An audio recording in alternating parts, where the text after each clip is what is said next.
شاگردان عزیز، درسی زبان تاجیکی رو پزمان نشده؟ فکر میکنم پزمان شده.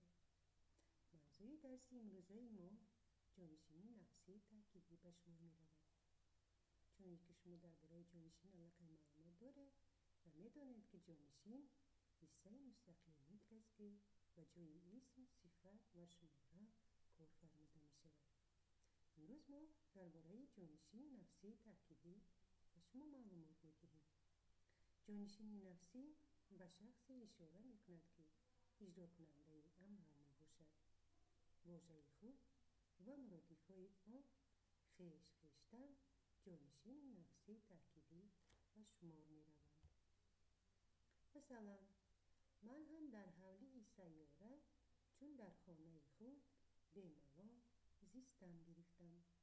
در اینجا کلمه خود همچون جانشین نفسی تأکیدی به شمار میروند.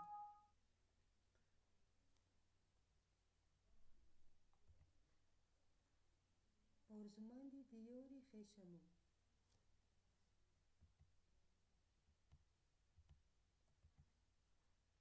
آرزومند دیاری خویشم، یاران خویش در جهان تا چند گردم بی سر و بی پا غریب. در این بیت کلمه خویش همچون جانشین نفسی کار فرموده شده است. جانشین نفسی خود بیشتر با اسم و جانشین‌های شخصی آمده آنها را تأکید میکند و یا صاحبیت را بیان مینماید. مثلا آمدی یابی تو نان خویش را، زنده داری خورد جان خویش را. در این بیت کلمه خویش همچون جانشین نفسی کار فرموده شده صاحبیت را افاده کرده است. بچه بی‌ادب و دانا هیچ وقت خود را تعریف نمی کند. یعنی در اینجا کلمه خود همچون جانشین نفسی کار فرموده شده است. جانشین های نفسی تأکیدی با بندر جانشین هم می آید. مثلا خودم، خودمان، خودت، خودتان، خودش، خودشان.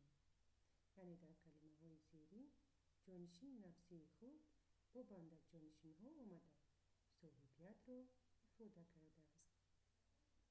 جانشین شخصی و نفسی در جمله همراه آمده می توانند.